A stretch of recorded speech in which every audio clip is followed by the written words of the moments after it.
Hello, this is Don Victor, author of Drawn to Win, host of the podcast Drawn to Win, the director of the Academy of Composition, and the creator of the Core 80 Experience, also known as the See and Grow Rich in Art video course, which you can find out more information at core80.com. This is the Drawn to Win podcast, where I have the incredible privilege to draw artists from around the world into fun and meaningful conversations around art and life, and yes, maybe even a little food. You can hear us each week on iTunes, Stitcher, SoundCloud, and YouTube. So make sure you subscribe so you always have a seat among friends. Let's get into the show. Vicki, welcome to the show. Well, thank you very much for having me, Don Victor. Oh, I like when people say Don Victor. Yes. So let me ask you, what are you currently working on in your studio? I have about 5 or 6 paintings usually on the go. I'm mainly working on portraits at the moment. So because I work in oil, and I just normally use just linseed oil as my medium, so everything takes a while to dry. Usually I sort of spend a day or two on one and then let it dry and move on to the next one, and I sort of do them on a rotating basis so that I don't drag my hand over the wet paint and muss up what I've done. Mm-hmm. It's sort of easier for me. And then when I start again, I oil in with linseed oil and go back into wet on wet in each area as I build up the layers. Unless I'm doing a still life, and then I'm doing more alla prima, usually. Okay. Yeah. So I've got a portrait of my sister on the go. So she's coming around once a week for a portrait session. And I have a couple of commissions that I'm working on. And I have 2 of my daughter. Well, she's not exactly my daughter-in-law, my stepson's girlfriend. Is modelling for me, and I have a lot on the go at the moment. So, but it's fun. It's good. I like having the variety as well. It's fun. And a big nude as well. I've got a big nude on the go too. Okay. Is that one that comes out of your imagination, or is that a client? No. I had a model come for that, and I usually hire a model once a month and I have a few portrait artist friends who come, and we have a beautiful day. Oh, that's nice. We hire the model for the day, and we all bring a lunch to share. So we paint for a couple of 2.5 hours, and then we stop and have lunch, and we all throw in our food and have a big smorgasbord and sit around and chat for an hour, and then we hit the studio again and do another 2.5 hours. And it's just so lovely to connect with other artists. Indeed. Spend the day, And I like the fact that you do it around food. It's very important to me. Yeah, food, a great way to connect. And in fact, when I often enter portrait competitions, and there's a big one in Australia, I don't know if you've ever heard of it, called the Archibald Prize. No.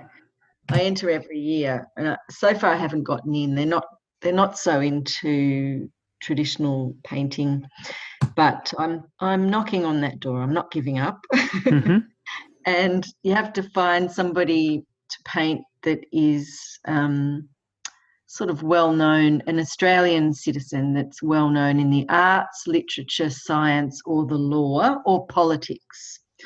So I've been able to find someone really good, and usually I invite them for lunch as well. When they come, you have to have at least one sitting with them.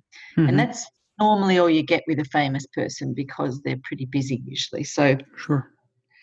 But I make sure I have a lunch, and my husband's a really good cook, so he cooks the lunch and I do the sitting, and that way when you're doing the sitting, you've relaxed and had lunch with them, and you get to know them a bit over food. And I think that's a really nice way to connect and to get to know the person a little bit, in a relaxed atmosphere. Indeed. Breaking bread with each other. Yeah. That's really, really nice. What's some of the things that you like to cook when your guests come? Well, I usually don't do the cooking anymore. I used to be the cook, but slowly Michael's taken over. Okay, but what does Michael like to cook for the guests Curry, that come up? not curries or fish. We have a really nice fish. We live in a Mm. beach area on a peninsula. So on one side we've got the surf beach, really great surf, quite famous surf beaches, and on the other side we've got Port Phillip Bay, which is the bay that Melbourne is sort of propped up the other end of. And it's a big bay, and we have fish called flatheads, and they're my Mm.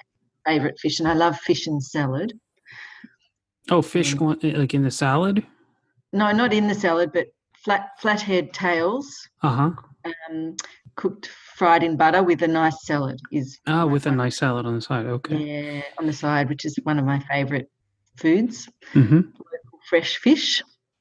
Indeed, indeed. That's awesome. Uh, And where are you located? down below Melbourne on the Mornington Peninsula in Rye. And most of Uh, the world won't know where that is.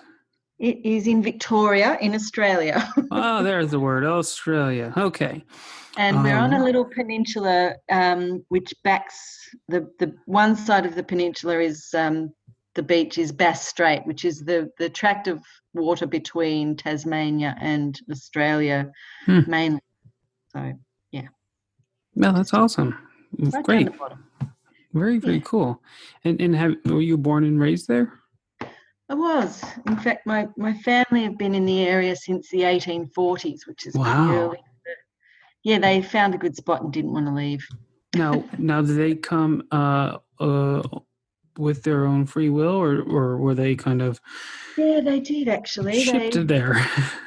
They came out from Ireland, Oh, really? yeah, Interesting.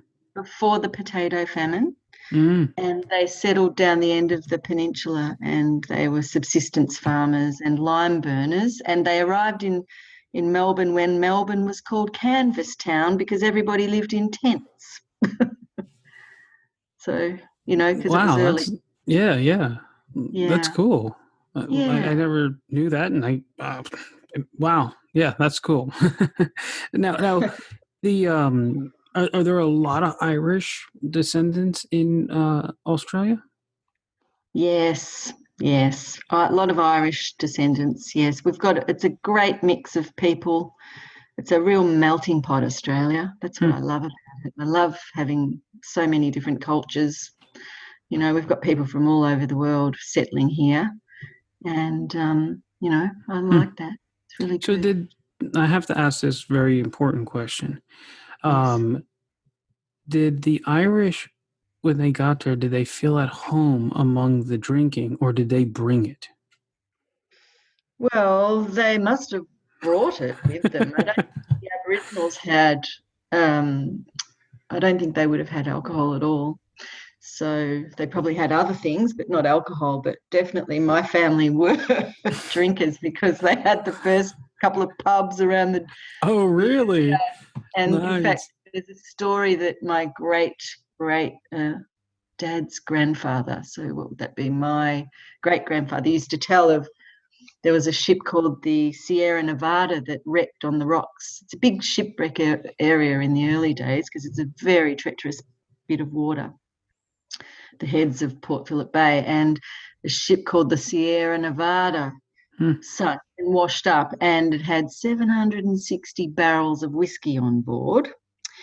And apparently, all the locals got down there before the customs men arrived because they had to come from Melbourne, of course. And 760 barrels of whiskey all washing up on the beach. And apparently, people were hiding them in bees' hives and under toilets and under sleeping babies. And there were a couple of old fellas, and they got a barrel and they carried it up the beach and they stopped in the sand dunes and had a sip, and it was some sort of horrible cleaning fluid.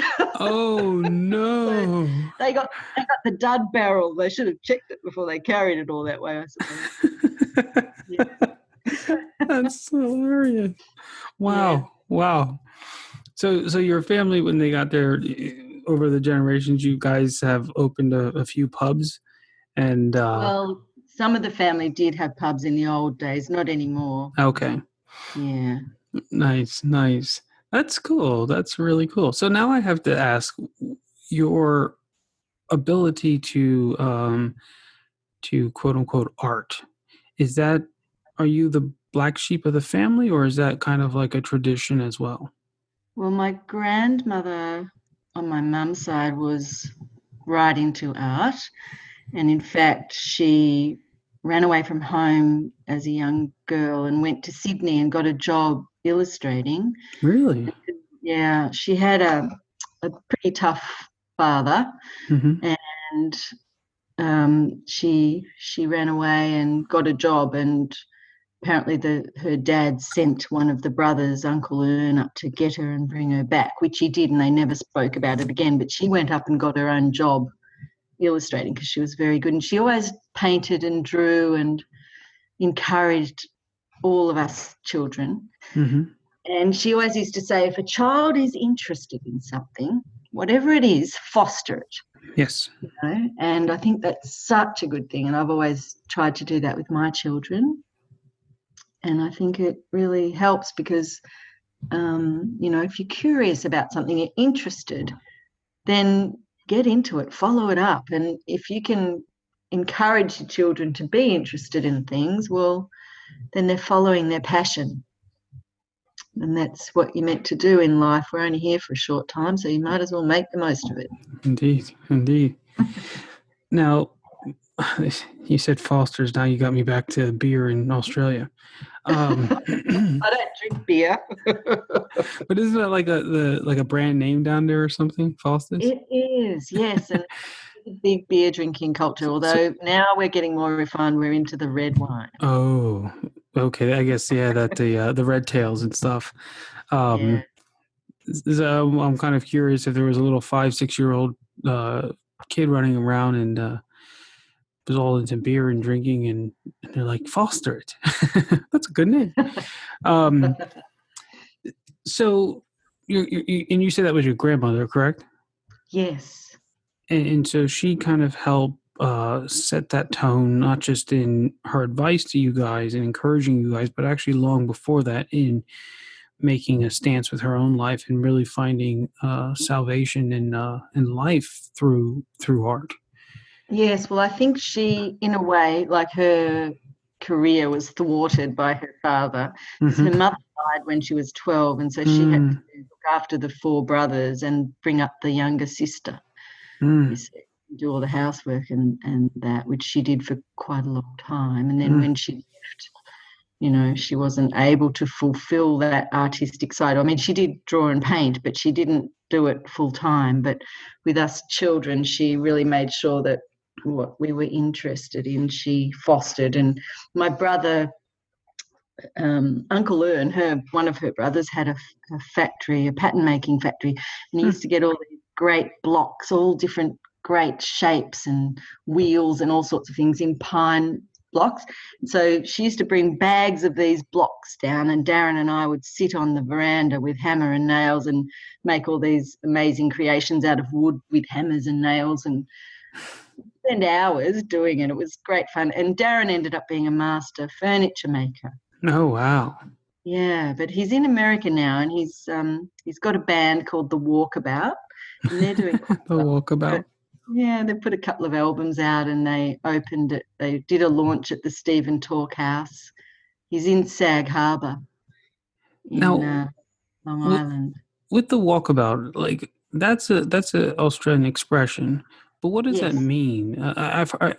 For some reason inside me, I feel like I just heard something recently about a walkabout and as part of a culture, as part of Yes. the Yeah. culture. Like, what's the importance of that concept? Well, I'm not sure of exactly, but the Indigenous people go walkabout. So they'll, go out into the bush and go walkabout for a while and just travel around the bush and learn all the areas Ah, okay. and things. And also, I guess it means, if you're going walkabout, you're going traveling. Okay. So So it's like that's why. almost like a soul journey. So yeah, that's Yeah. what that's yeah. And so that's they were trying to come up with a name for a band because it's an American Australian band, Mm-hmm. and they were coming up with all these names. And Darren said something about, well, look, fellas, I'm going to have to go walkabout soon, because he was going on the boat or something, which is Mm-hmm. really sail about. But they Exactly. said, oh, walkabout, that's a good name. And so they named themselves the Walkabout. That's great. Great. Yeah, and they have didgeridoo and harmonica, and it's really great music too. I'll have to send you a link. Indeed, indeed. So now, how old were you? I mean, you were saying as a young girl, you were uh making little wooden things and this and that. But like, when did you really embrace the idea of drawing and painting and creating in that sense? Well, I think, right from the beginning, that was, I can remember when I was 3, Mm-hmm. Oh, wow. Cool. and, I was over at the neighbour's house colouring in, and they were showing me how to colour in. But as long as I can remember it, it's fascinated me, and I've loved doing it. And so I went to primary school, and I always drew and painted, and then high school, and I got to about Form 4. I'm not sure what that year would be for you, but it was about 15 or 16. Okay. And I found out about that you could. I wasn't really happy at high school, and then I found out that there was this school called, at that time, Frankston Technical College, which you could go to and do full-time art. And I thought, oh wow, what a dream. So, I said to my parents, I really want to do this. And so they agreed. And so I enrolled and did Form 5 and 6 art. So we did English and social studies and science, I think, in the first year or 2. And so I did 2 years of full-time art, and it was a multidisciplinary. So you did a bit of pottery, a bit of sculpture, a bit of photography, a bit of printmaking, a bit of painting, a bit of illustration, life drawing. It was a really well-rounded 2 years. It was really wonderful. So you got to learn a few skills from each of those disciplines. And what was the class or the teacher that really resonated with you back then? Well, it wasn't painting, because the painting teacher didn't used to turn up, unfortunately, very often. And I always wanted to learn realist painting, and unfortunately that was really frowned on back then. We're talking about, the 80s. Makes sense. 79, 80s, and I guess I've heard from Americans it was similar in America. Realism was frowned upon. Everything was conceptual, and skill was not important, And to me, I sort of got all disillusioned and became a potter for a while. Yeah, and spent a few years doing pottery at university instead of painting, which was crazy, really. But anyway, pottery was fun, and I did a bit of sculpture and learned how to throw pots and things. And then I went off and ended up living up in the rainforest in northern New South Wales, up in the forest behind Byron Bay up there, and built a house out in the bush with no running water or electricity, and lived out there with my little 2-year-old daughter for a while. That was a bit of fun. Oh, okay. Sounds like you were camping. Well, I was, really. All the women in the valley came and helped me dig the stump holes for the house, and then I had a builder, and I'd had enough money we did the floor and the frame and the roof frame, and I had some tin for the roof, and all the men in the valley came and helped me hammer the tin on the roof. And then I moved in and I put silver paper up outside and lived in there with no electricity or running water. I used to get up and saw boards up, hammer them up every day. It was great. It was great fun. It doesn't really sound that fun to me, but I can see the adventure in it. Yeah, well, I was young then. Oh, okay. And so I'm kind of curious. You said your husband's name's Mike, right? Yes, Michael. Okay. Michael. And so I'm assuming at this time Michael wasn't part of that picture. No. Okay. But we did know each other back then, because he was a potter. So I Oh, really?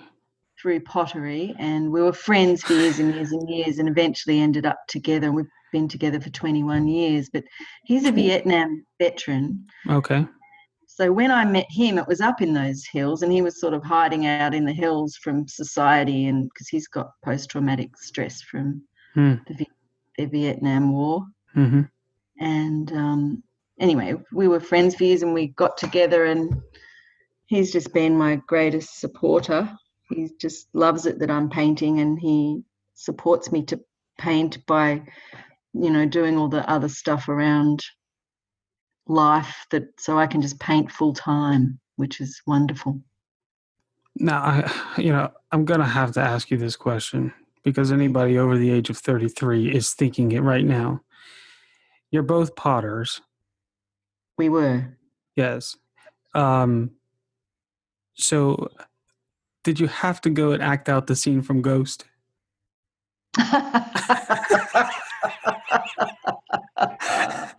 That's a great movie, isn't it? It is. Ditto. Yeah. No, you don't need to answer that question. No, we built a kiln together and things up in those hills, but no, we didn't actually act out the scene. He's alive, so we couldn't act out that scene, and I hope we never do. I like the name of that would be a great book. We built a kiln and some things up in those hills. There's a nice rhythm to that sound. Some things up in those hills. So when did you then transfer over and start painting and getting into portraiture and that kind of stuff and moving really in that direction with certainty?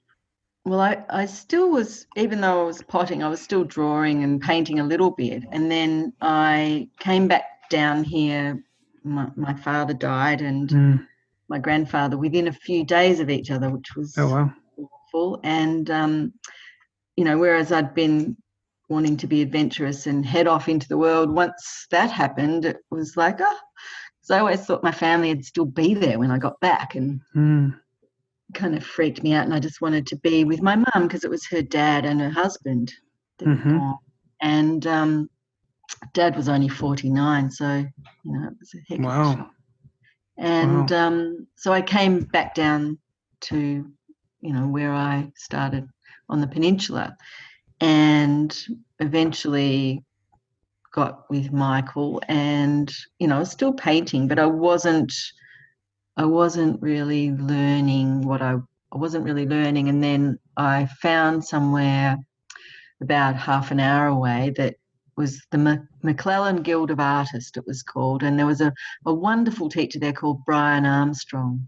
And I went and had lessons with him for about 4 years, but just once a week. But I was painting a lot at home and practicing what he was teaching. And then he got ill and left, and I found another fantastic teacher, Fiona Bilborough, and I studied with her for about 6 years, and she learned what's called the Meldrum method, which is started by Max Meldrum, who was an Australian painter, and he had schools around Australia in early 1900s. And he had a really good method. It was tonal painting, all based on Velasquez and Rembrandt, and it was such a great basis to learn to paint. And so I learned a lot of her. And I'd also, before I found her, I'd saved up, and we'd done a trip to Europe, and we did home exchanging, which was fabulous. Nice. Yeah, it's really fun. And we ended up in Venice, and I saw some amazing work by a fellow called Ramiro Sanchez, who was a student at the Florence, and a teacher, I think, at the Florence Academy of Art.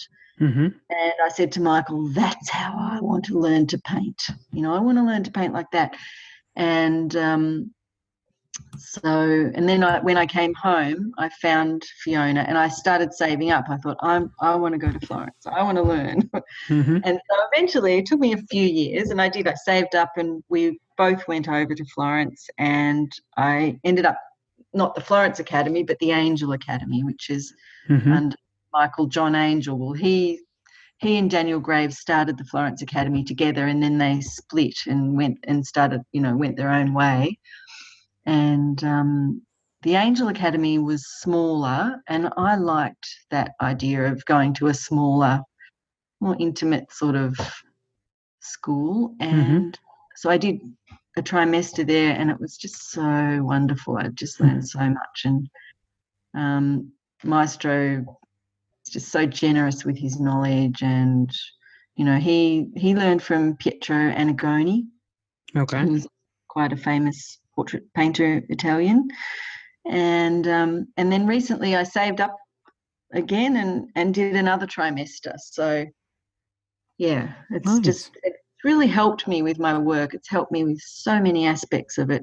And so when you go there, you're just drawing and painting from the life model every day. And that's so good. It's just so good. And, you're doing long pose, academic, fully finished drawings and paintings. And we don't get much of that here in Australia. I mean, hardly anybody does long pose, especially because I'm not in Melbourne, so I'm a bit out of town, and there's nowhere that I can go that's not an hour and a half drive away, or 2 hours drive away, if I wanted to do a long pose session somewhere, And you'd be going through peak hour traffic to get there, which is, I don't know, explain. Well, peak hour traffic is like when there's so much traffic that you're just going very slowly. Yeah, you're like parked on a highway. Pretty much. When I used to live in the islands, they would call it tapon. And from where I was working in an ad agency at the time, and to my house, it'd probably take about 15 minutes if there was no traffic. But it would be well over an hour when, you're just sitting there. And so what was that? Which island? Puerto Rico. Oh, right. Yeah. Gee. And so I worked in a place called Atare, which was basically like the Golden Miles, where all the banks and the money and businesses were. Right. And so what I would do is, rather than sitting in traffic and wasting my life behind the wheel, I would kind of go off the road and kind of go to this one plaza. It was some Patricio Plaza. And in there, I would go to a Starbucks, and I would just, for about 2 hours, just sketch people and then just hand out the sketches. And that became my routine. And I kind of got a little famous on the island for, like, I was the guy who would sketch and give his sketches away to people. And but it was lovely. But I wasn't going to go sit in traffic. So what a good use of time to do that. Yeah. So do you want to go back to Italy again then and study, or you kind of? I probably will. I really loved living in Florence. It's such a beautiful city, and it's just so wonderful to have all that history. And also, I'm a bit Irish, but I'm also a little bit Italian. Oh, well, I sound like an American now. Yeah, I do. When I was younger, I used to do caricatures at an amusement park, and there were so many Italian-Irish marriages that I actually invented like this little love logo, right? That would be a mixture of their flags in the clover and stuff, and I would put it on all these images. I was just blown away by how many Italian and Irish people wed each other. Yes, yes. Well, this was my great-grandfather, the one that told the story about the shipwreck. He was a baker in Sorrento, and his wife, Teresa, her father came out from Italy and he married an American woman, funnily enough, on the boat, I think. And then they arrived and they had 5 girls and a boy. And when his name was Angelo Malesi, and when he died, he left all his money to the son on provision that he looked after the wife and all the daughters. But apparently he nicked off to Western Australia and left them all high and dry. So my great-grandmother came down to Sorrento, which is a tourist town, to work as a maid in the Oceanic Guest House. And across the road was the handsome baker, Spencer Sullivan. And so they met, and otherwise we never would have come about. So it's kind of good that he did that in the long run. Indeed. He was baking on two fronts. I won't go into that.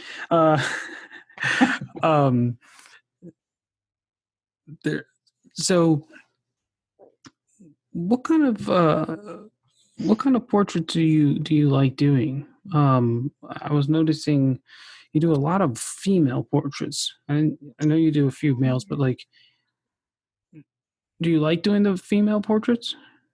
I do. I love doing portraits of women. I love doing portraits of men too, and children. I enjoy the lot, but I suppose I have had more female models. Mm. So how would you Not sure. describe the challenge between the three, female, male, and youth? Well, with children, I always end up working from photos because it's hard to get them to stay still. Mm-hmm. Makes total sense. Yeah. And they don't like it, and they don't like fish as much as the adults. Probably not. Yeah. I was running a life drawing class for a while, and I found it was much harder to draw men than women. I don't know. There's something about the shape of women that's sort of more curvy or something. I don't know. It's sort of, I think I find them easier to draw than men. I'm not sure if that's true, but I don't know. I like doing a mixture. I like doing a mixture. It's hard to say.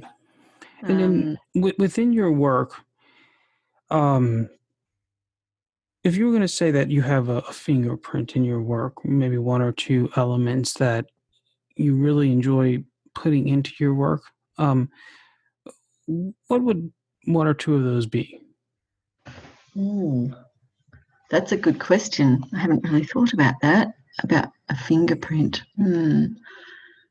Gosh, I don't know. You've really got me there. Okay. I just sort of go with my emotion, I think. I love fabric. Okay. Actually, that's where I was going to go with that, but go on. After I was a potter, Mm-hmm. I ended up learning batik and ended up buying a roll of silk and painting on silk, and that took me off on a road where I was painting on silk and making clothes with my mum would sew them up, and I would make clothes and scarves and sarongs and do silk painting. But it was really more of a way to pay the bills than it wasn't really fulfilling. So I still really, really wanted to learn painting, but I was doing that for quite a while. But I have a love of fabric. And so I do collect kimonos and beautiful fabric. And yeah, so I guess I love interesting, beautiful clothes. I think the clothes today are pretty boring. Nice. I love the old-fashioned things and the way they used to put such detail and. Indeed. Yeah, it was works of art in themselves. And it's interesting that the inspiration to that question was the fact that the two or three paintings that are really standing out in my head all had a floral base to them. Be it in the kimono, the one, I guess technically it would have been a kimono. I think there was a very long figure that you did. There's a lot of blues in there, and there was I believe a kimono in there, and then there was the red one. I don't know if that's kimono, but it is like an Oriental style coat that she's wearing, or it's an blouse. antique Chinese jacket. Yeah, and silk the way you compose her face, and then the jacket, the jacket is equally alive, and but it's very strange. It was strange because it was almost like they don't belong together, and I don't mean that in a bad way. I mean that like as friends, okay? Like they're not family, they're friends, right? But the relationship between the two, it felt right, and I felt that was really, really fun. And I like all the reds and things in there. And then there's the other one where the young lady is basically part of this this explosion of floral stuff. I'm probably describing it poorly there, but I think she's holding a lily. Um, Oh, yes, yeah, the Fleeting Lily, it's called, yes, in there it the is. blue. Yes, yes, that's Olivia, and she's one of my favorite models. Ah, nice. And I've done a lot of I tend to find a model and then do quite a lot of work with one model. And Sure. Olivia is a lovely young girl that I met her when she was about 13, Hmm. and I just started painting portraits, and I was doing my first Archibald Prize entry, and Olivia and her family had hired or her dad and some friends had hired the house next door, which gets rented out to holiday people. And we knew one of the dads, and they all came over to see my painting, and they were just blown away. And Olivia said to me, "Oh, I'd love it if you'd paint me." And I looked at her and I thought, she had these big dark glasses on. Hmm. And I looked at her and I thought, behind those glasses, I said, "I'd love to paint you. Go and ask your dad." And so she Hmm. went and asked her dad and came over, and I started doing some paintings of her. And she was so good, and she was such a natural. I did them from photos, Hmm. um, but she was such a natural in front of the camera. I Hmm. said, "Olivia, how come you're so natural in front of the camera?" She said, "Because when I take my glasses off, I can't see anything." So I don't even know the camera's there. So it Uh, didn't intimidate. You know how some people, yeah, you yeah, point a camera yeah. at them and they freeze? She's just so relaxed. And Wow. so I've done lots of paintings of Olivia. And how And I many never, years have you been painting her? oh, gee, Because about she don't look 13 in your paintings. No, no, she's 18 or 19 now, so it must be 6 or 7 years I've been painting her. Wow, that's so cool. What a great Yeah, relationship. That's awesome. yeah, she's a darling. So I would say that part of your fingerprint is your model. She brings obviously an energy to it, and then you're extracting those things not only out of her but out of your other uh, uh, guests, models, and um, and then obviously I would agree with you about the kimono. And it's in my opinion, it's really not the kimono as the object as part of your fingerprint, but when you said that you worked on the batiks, is that how you say it, batik? The Yes, right. yeah, I remember back in early high school, we did that in an art class, and I was like, "This is cool!" Right? It was just something yeah, about it that I just loved. I never did it yes, ever again, but when you said that, it totally rang true. Like, yeah, you yeah, might be painting a kimono, but I don't think you really are. I think you're putting you're blending the figure and a batik kind of together, and it may come out as a floral or a kimono or whatever, but I think it goes beyond that. And what are your thoughts on that? well, I do that red one is, in fact, most of them are silk, and silk has amazing properties, and it is amazing to paint on silk. It's like watercolor Mm, with dye, and mm-hmm. so yeah. But that is an antique Chinese one, the red one. And the thing about silk is, what people don't know, and I just happen to know because I was a silk painter, is that the fiber of silk, whereas if you get a hair, the fiber is a long cylinder. With silk, it is triangular, so that is why it's so reflective. So each Mm, side reflects. Now, and I just love that whole reflective quality of it, that gives it its shine, and it's just magical. I love that. So I guess, yeah, I am attracted to satiny, silky, and velvets. I mm-hmm. really am a bit of a fabric nut, and I'm also a flower nut. We have a lovely garden, and we have we're only on a quarter acre block, but we have a food forest with about 30 fruit trees and lots of Wow, roses and lilies and all sorts of blossoms and flowers, and you know your backyard must smell really really nice. it's great. It's wonderful. I That's love it. awesome. So I like to include the flowers into my work as well.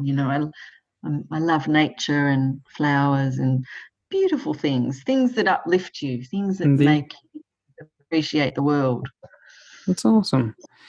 Now, where do you see yourself as an artist, say 5, 10 years from now, or where would you like to be? Well, I have my little list of goals that Mm-hmm. I've written down, and I'd love to have some work in the National Portrait Gallery.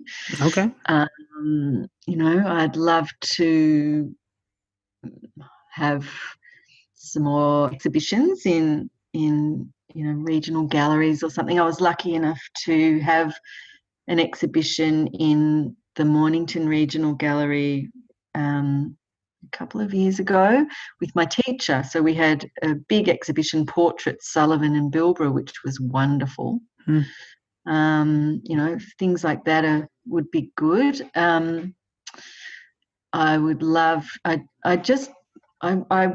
started writing my goals down, and I have them on my desk on a bit of paper. I'm a bit embarrassed to sort of tell you all. There is a list. And why would you be embarrassed? That's a reason why you were to Italy 3 times. Yeah. So 3 times, right? Well, I have been to Italy 3 or 4 times. Actually, Okay. I've been 4 times because after I went and did my first trimester at Angel Academy, I got invited back to go and teach Oh, wow. in Siena, which I did. And I did that, and I included going to England at the same time because the John Singer Sargent exhibition was on in London. Oh, wow. And it was just amazing. So I spent a couple of days just in that gallery, just all day, just Wow. drooling over his paintings. And it was really fun because I just happened to be there, and a tour group came in. And I always tag along with tour groups because you learn. I love the way, you learn so much more. So I'm tagging along with this tour group, and I'm thinking to myself, wow, these guys really know their stuff. Gee, and there was an older man and a younger man, and they were so knowledgeable. And I was having little chats and, talking a little bit with them and thinking, wow, these guys really are really knowledgeable. They know so much. And then I asked one of the ladies in the tour group, I said, who are these guys? They seem really knowledgeable. And she said, that's Richard Ormond, Sargent's great nephew. Oh, okay, well. No wonder he knew. He knew. So I was learning all this stuff about the behind the scenes things about the paintings and that. It was just so lucky. What was one of the things that they told you that you were like, what? Oh, gee.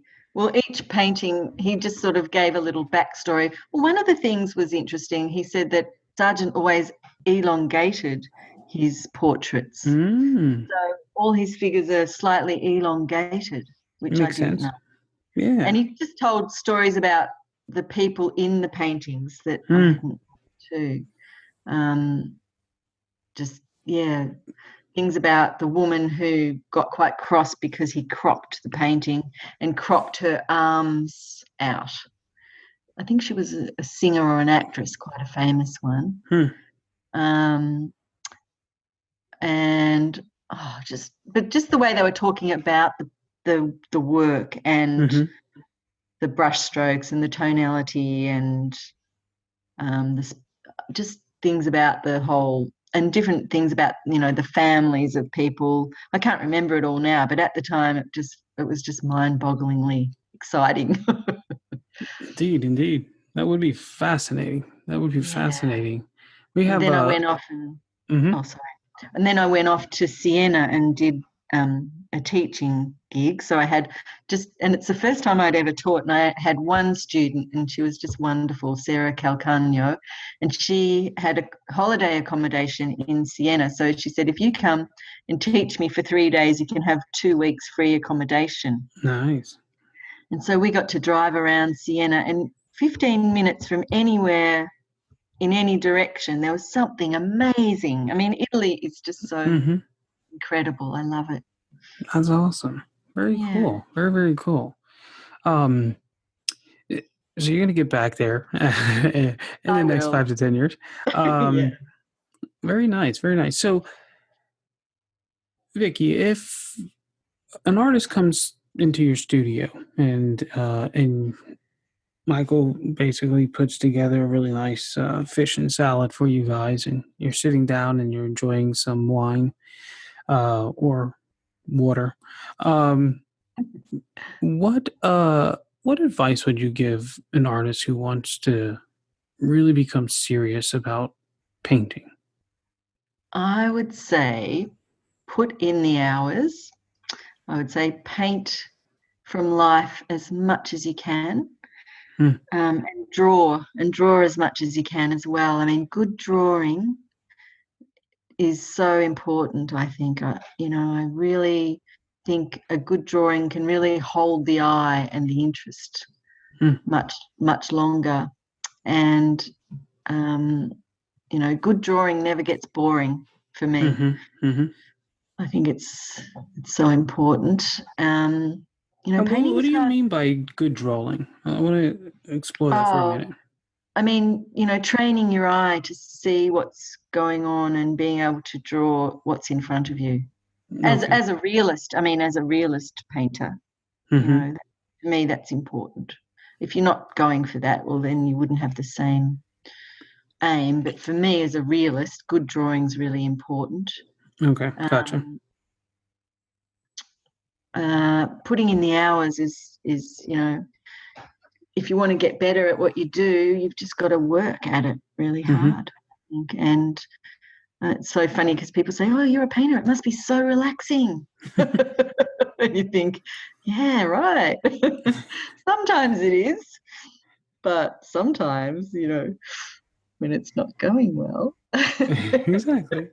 You want to rip your hair out, and you're like, go back sometimes, to yeah, the house without running water in the hill.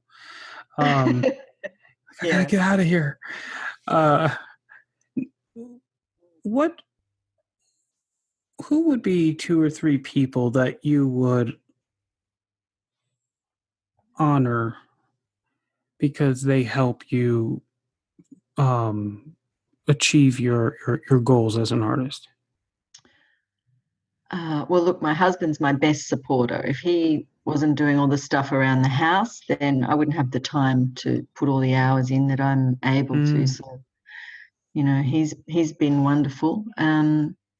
The Angel Academy of Art, I can't recommend it highly enough. It was just so amazing, and the work that's coming out of there, the students, the quality of the work is so amazing. mm, I just I'm just in awe of the people that get to stay and manage to stay and do the whole 3 years. I mean, I've only been able to do two trimesters, mm-hmm, um, but it's some of the alumni that have graduated and come out of there, they're just awesome.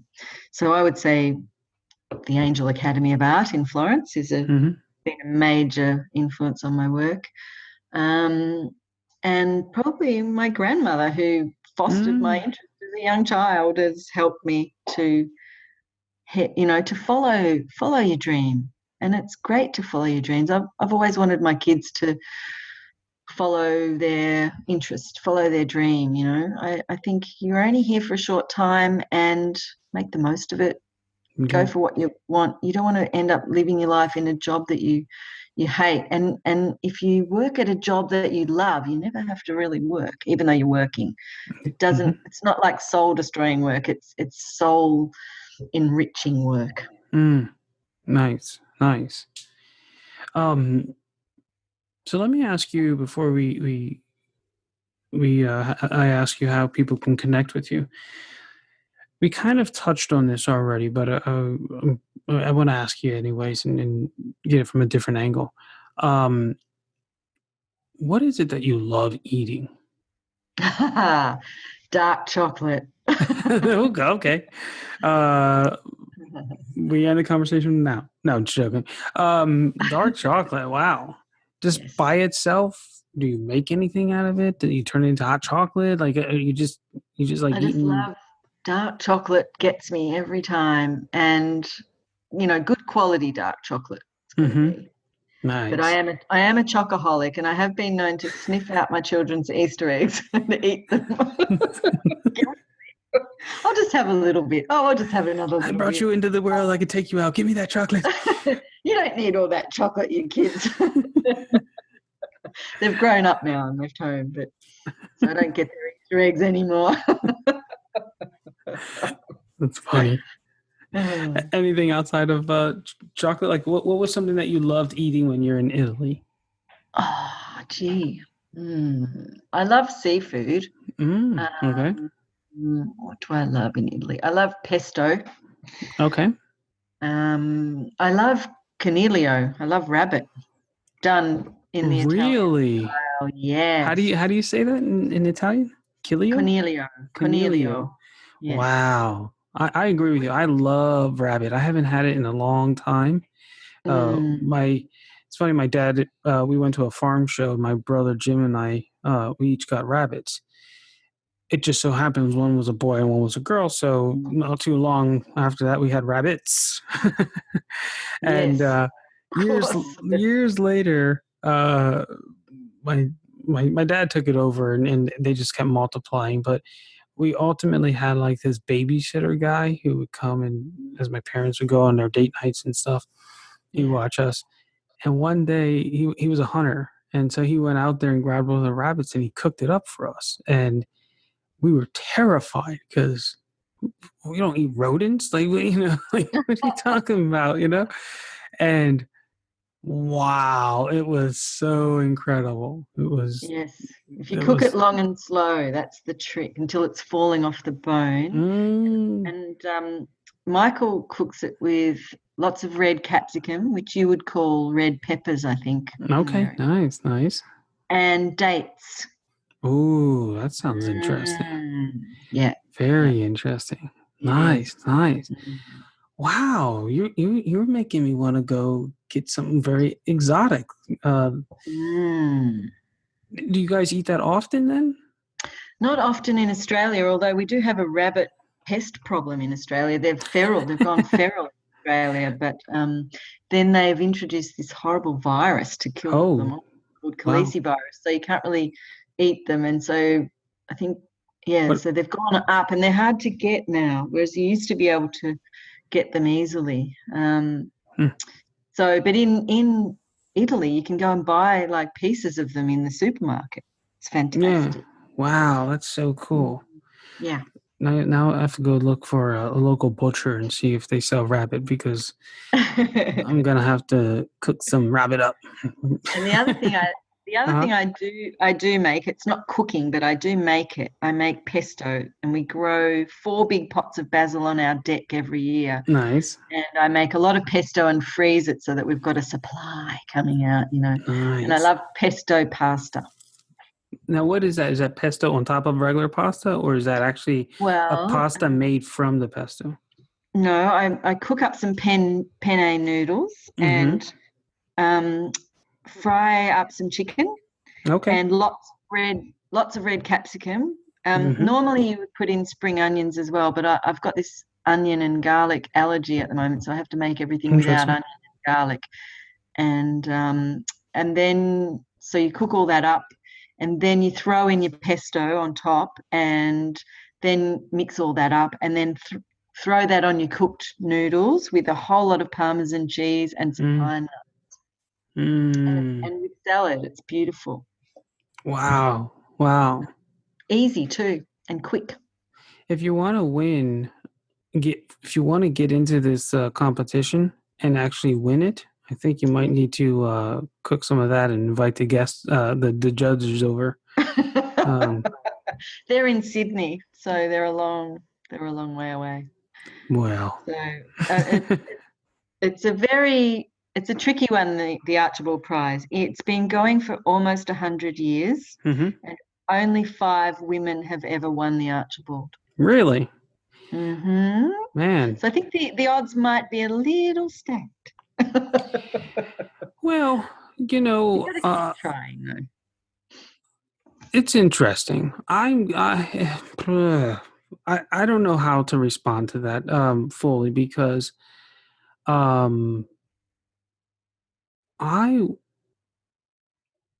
outside of politics, but if you're going to win on merit, let's say it's a merit thing, okay? Um,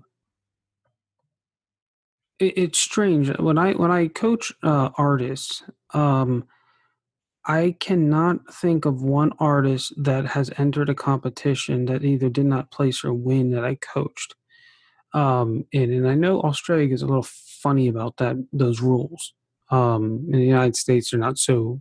You can have collaborations and things like that.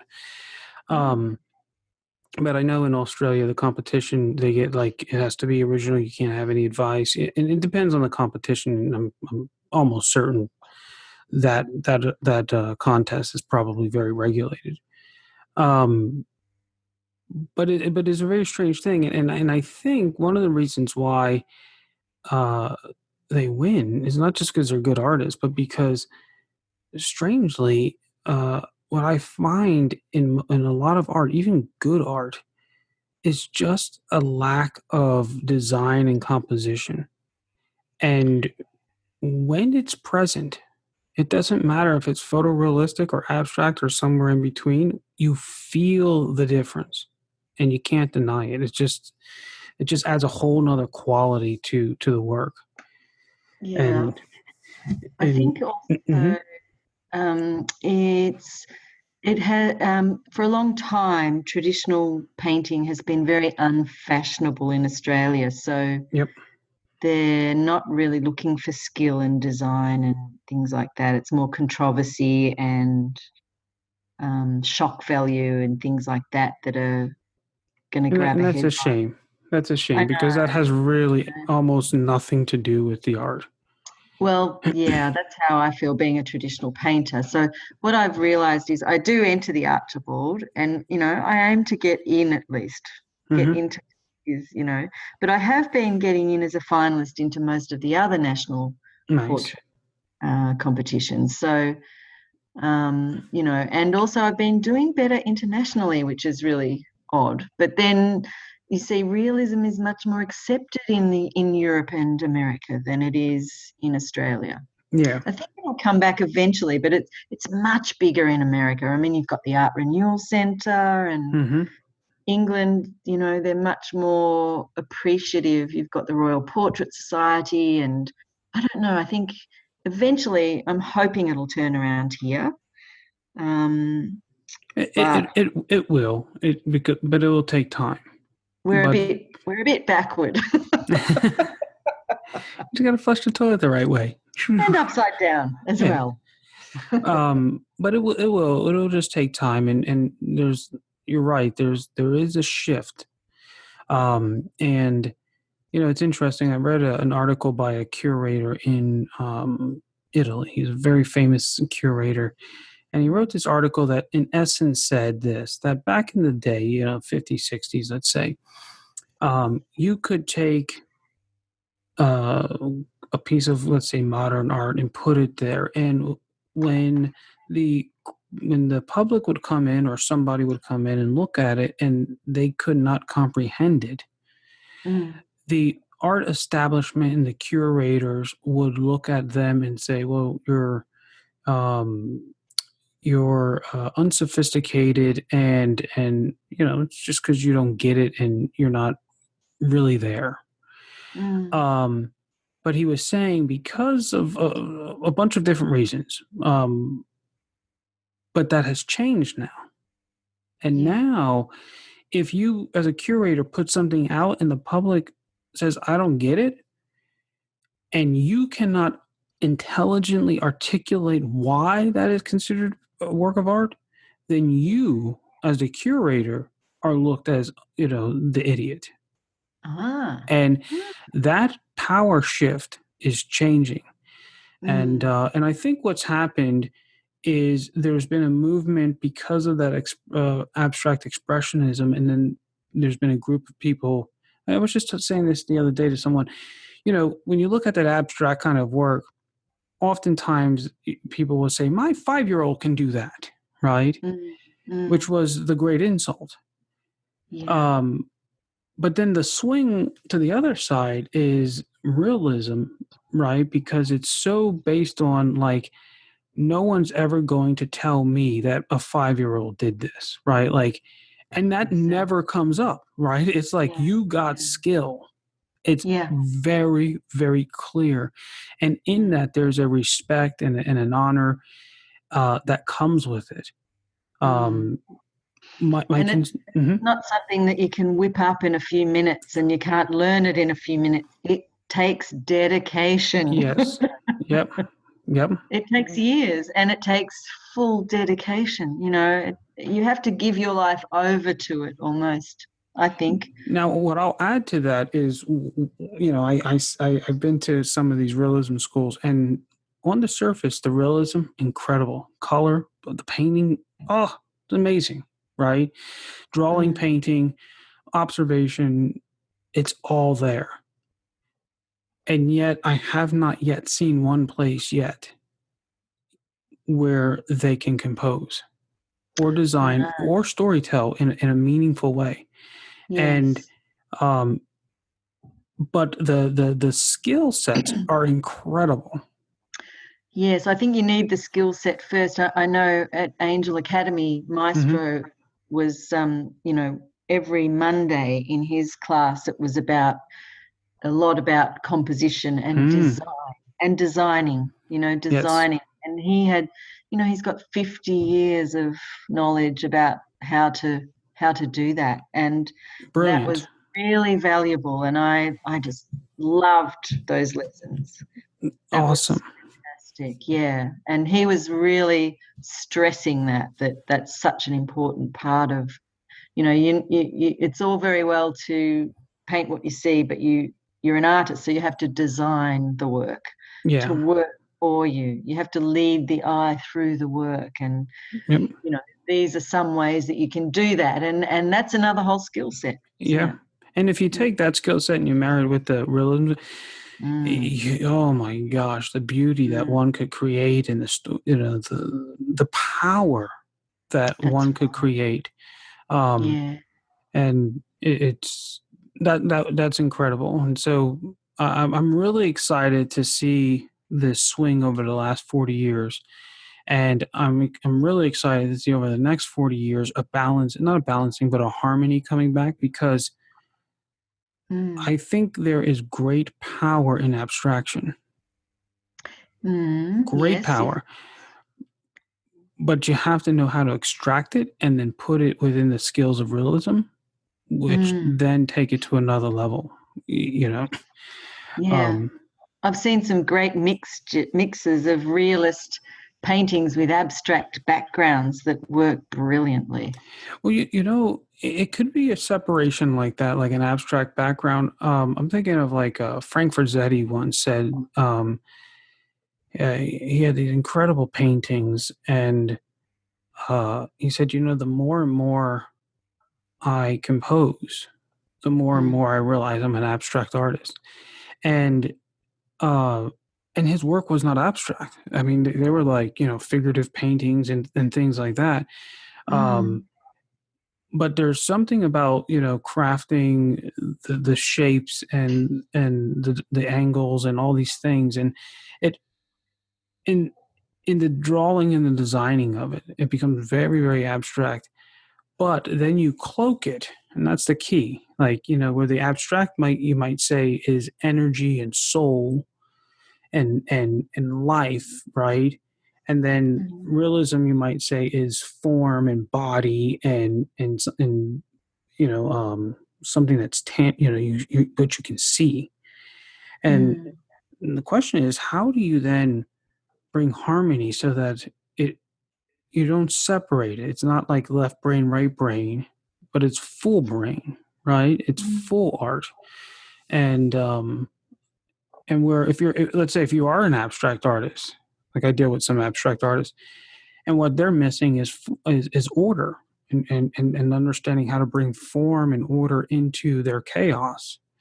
Um, mm, because in that, then abstraction becomes actually elegant. It becomes extremely beautiful mm, when brought form into it, And so it's the same thing. In my mind, it's the same exact thing. It's all this, part of the same thing. It's just what side are you looking at. Yeah. So how can people get in touch with you? Through my website, which is www.vicki, VICKI, Sullivan, SULLIVAN.com. Awesome. And there's a contact page on the website. So, Awesome. and I'm also on Facebook and Instagram. And then if somebody heard this and they're like, oh, I want to get a portrait from you, Yes. have you ever done portraits from people that are not local to you? I have. In fact, strangely, both the commissions I'm doing at the moment are from photos of people I have never met. So I do prefer to meet them if I can, but in both cases, this wasn't possible. So sometimes I'm able to, I'm quite happy to work from, as long as it's a good photo. It has to be a good high resolution photo to do a really good job. You need a good image, don't you, if you're going to work from a photo? Yes, I would think so. Helpful. The software that we're actually using to record this conversation, since now that you have it,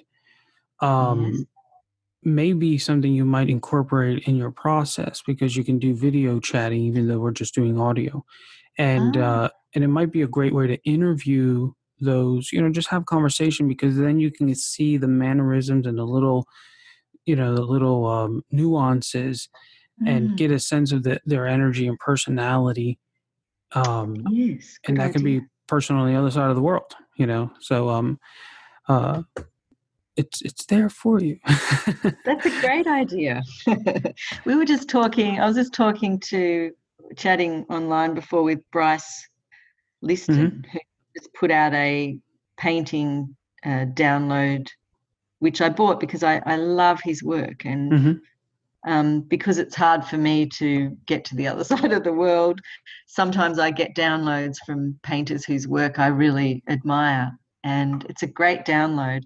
And in it, there's an interview, and he showed his bookshelves of art books in the background. So I was asking him about them, and he did me these little videos of the books. Oh, wow. And then of his art books, so I could see, because sometimes when you want to buy a book, because I had a voucher given to me recently, so I was sort of asking him about some of his books that I could see. Is this a good one? Is that a good one? Because as artists, we like lots of photos in our books, don't we, of work. And so he did me these little videos, and I said, what a shame you can't go to Amazon or something and click on a little video of the book that flicks through and shows you how many coloured pages are in it. That's brilliant. Wouldn't that be great?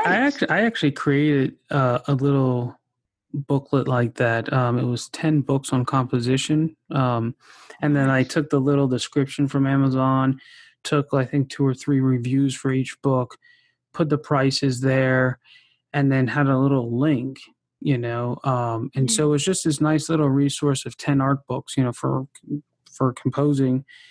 And then you could, download it and then click on it and go buy the book. So like what he did with those videos, he could have an entire blog or a whole Facebook page, and then for him, if he wanted to, he could set up what they call an affiliate program through Amazon. So anyone who buys it, he'll get a couple pennies from there. And that could be a nice little source of passive income for himself. Well, it was so kind of him to do that for me. I thought, to share his books with me, because when we look on Amazon and you think, oh, that looks like a good one, but sometimes you buy one, and you buy one and you spend a whole lot of money and with shipping to Australia, and then you get it and it's hardly got any good paintings in it, and it's really a bit of a dud, and you think, oh, if only I had have known. But with a video, if you could have a look on Amazon and click on a video and see what's inside it, even if they said how many colour plates and how big are they, that would help. Indeed. Anyway. Well, awesome. It was really, I enjoyed talking with you, Vicki, and we'll talk soon. Okay. Thank you so much for having me. It's been a real pleasure chatting, and very easy to have a good long chat. In just 30 days, the Core 80 experience teaches you to decode the intentional design underneath great masterpieces. Through video lessons, assignments, and feedback, you learn to recognize the underlying structures like thrust maps, echoes, and gamuts that give master compositions substance and gravitas. Knowing how master artists and illustrators compose their artwork unlocks your ability to give your artwork more meaning and energy. Enroll today and get a 7-day no-hassle money-back guarantee at core80.com.